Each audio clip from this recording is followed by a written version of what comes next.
Starting a project in Cerebro. In this video, we are going to look at the Cerebro tools used at the beginning of a project. We will create a new project and accounts for employees working on it, and will set up access rights to the tasks of the project for different categories of users.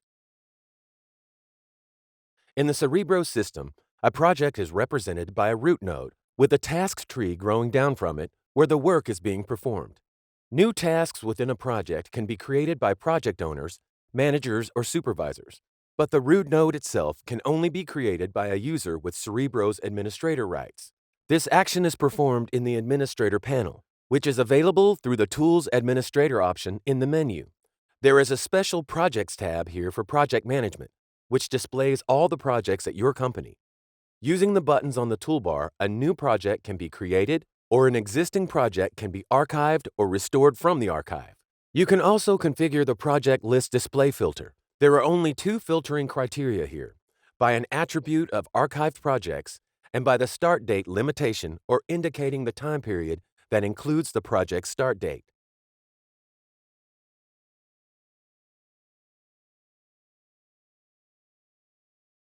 When a new project is created, a step-by-step wizard is used to carry out this operation. During the first step, the basic parameters should be set up. These include the name of the project and the date and time of its start, as well as default parameters for new tasks within the project. You can choose how to set the start time and schedule duration for a new task by default.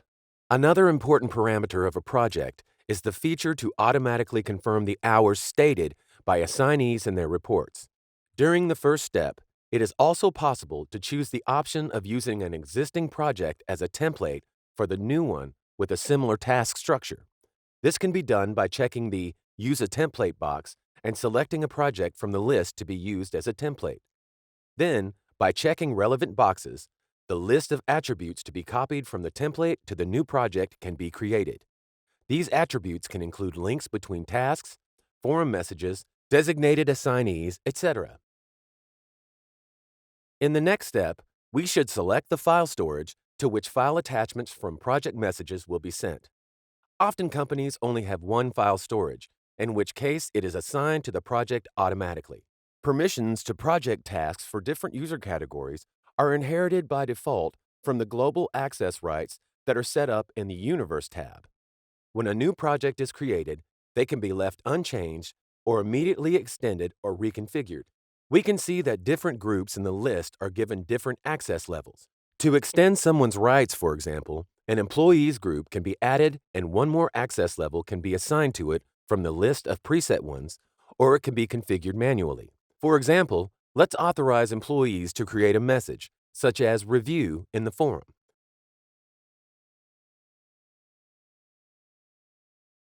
In this case, the permissions inherited from the global level are shown in regular font, and the ones newly configured at the project level are shown in bold. Tags on the project allow you to use additional task attributes that have been created in advance in the Administrator panel on the Tasks Tags tab. These can be string, numeric, or list values to which you assign specific meaning yourself, and then use them as you work on the tasks. The next step is to set up notifications for different categories of users. Again, you can leave the settings inherited from the global level unchanged or reconfigure them. Besides, the end users have the ability to reconfigure the rules for sending notifications one more time in their account profile. And the last step provides an opportunity to customize a subscription by the type of activity for individual users. The list of people is on the left side. For example, if someone is the director of animation, their subscription can be automatically configured to include all the tasks with animation type of activity so that they receive notifications about all new messages there. Having completed all the steps, we press the Finish button, and the new project appears in the list. All the attributes that we specified in the new Project Creation Wizard can be later edited in the Project Properties tab on the right side of the Administrative panel window. The new project appears in the Navigator window as well, and users with appropriate permissions are able to work inside it. Supervisors create and schedule tasks, allocate assignees, and those, in turn, complete their work. Let's discuss in greater detail the creation of user accounts and configuration of permissions for them. The list of existing users is available in the Users tab on the Administrator panel. Here, new accounts can be created and existing accounts can be reconfigured. The total number of possible accounts at a company is determined by the number of purchased Cerebro licenses. There is a rule that when you purchase a certain number of licenses for standard accounts, you also receive the equal amount of free so-called email users. This type of accounts can also be created in the Users tab.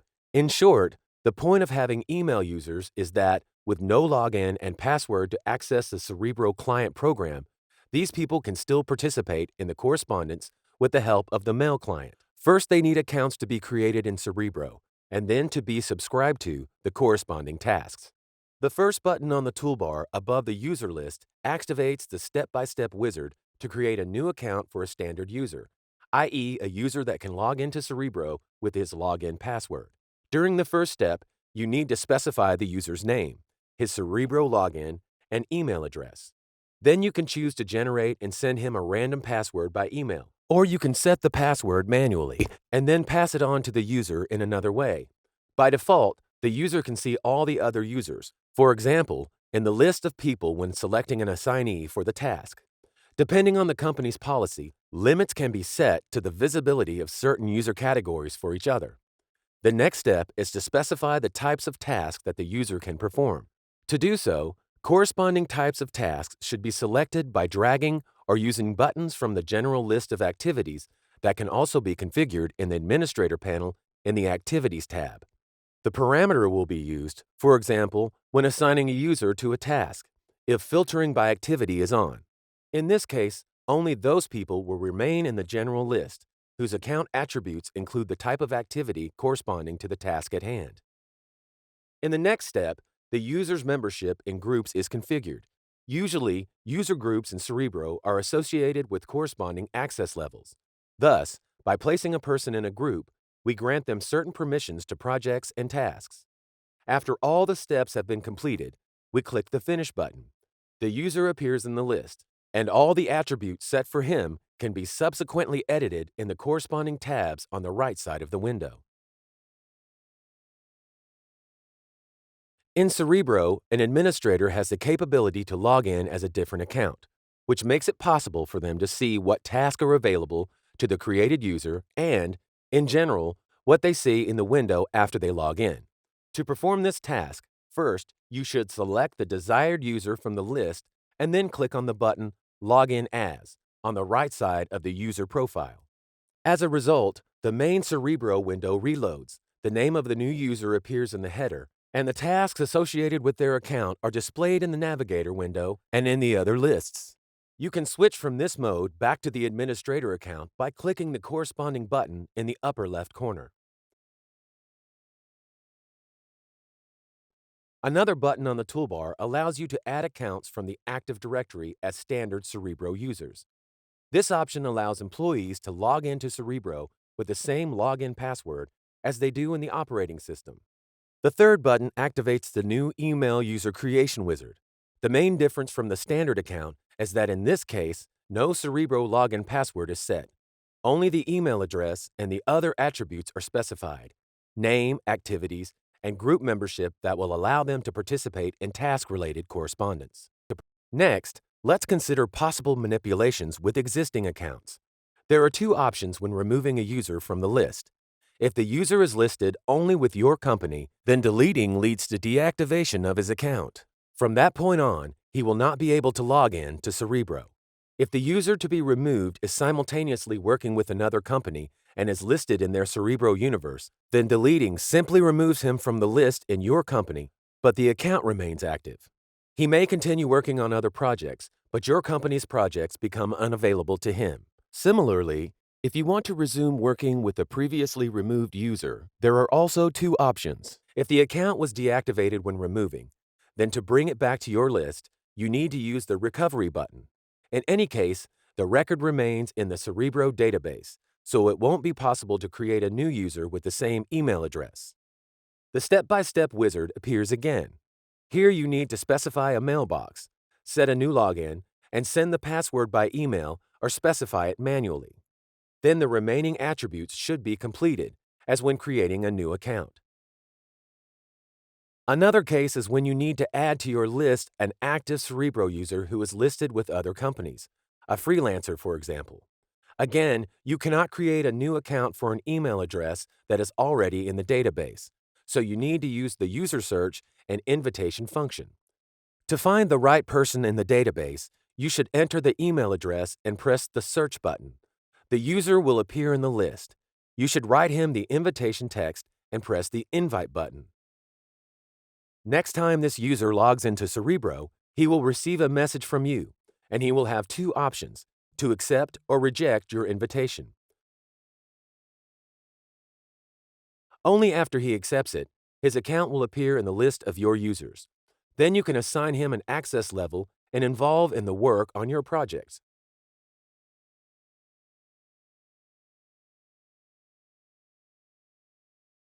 As we have already seen, users in Cerebro are added to groups in order to unite people with the same access rights.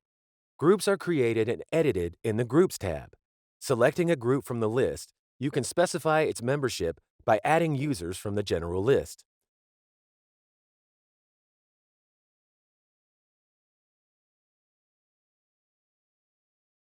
Users' visibility in relation to each other is also configured at the group level.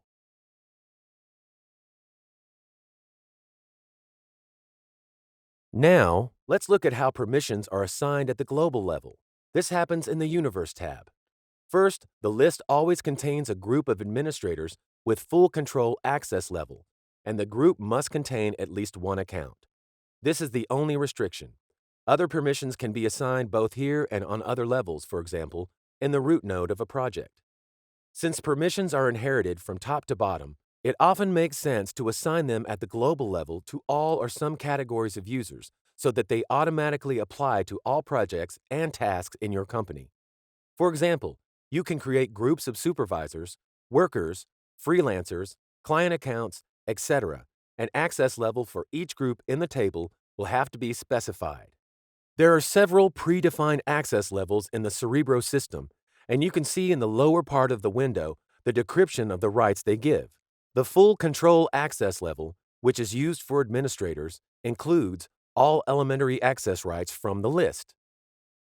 The next level of access is supervisor. It contains a wide set of rights, but only within the project. This means that Cerebro administrator rights, which are necessary, for example, to create a new account or a new project, are not provided to a supervisor by default. However, they are the ones in charge inside the project. They can write almost any type of messages, arbitrarily switch the status of tasks, and edit their basic attributes. All this allows them to effectively plan the work on a project and monitor its implementation. Next comes the access level for employees. As we can see, it contains a smaller set of rights, including the visibility of all tasks and the creation of two types of messages, a report and a simple note. In addition, this access level has several checkboxes in the conditional column, which means that the user receives these additional access rights only for the task assigned to him. For a group of freelancers, restricted worker access level is recommended. It contains almost the same rights as for those employees, but all of them are listed in the conditional column. This means that for this category of users, even the visibility of the task is turned on only after the person is allocated for the task. As it was already mentioned, at the project level, access rights can be reconfigured. To edit them, you need to switch to the Navigator window and select the project root node. Next, we will go to the Task Properties window and open the Access Rights Editor by clicking the corresponding button on the toolbar. We see the same editor as we do in the new Project Creation Wizard, where on one side, we can see which access rights from the global level apply to this project, and on the other side, we can extend or reconfigure them. That's all. We have successfully created a new project and set up permissions to it for various users. Next, the supervisors create a task structure inside the project, schedule deadlines, allocate assignees, and start executing the work.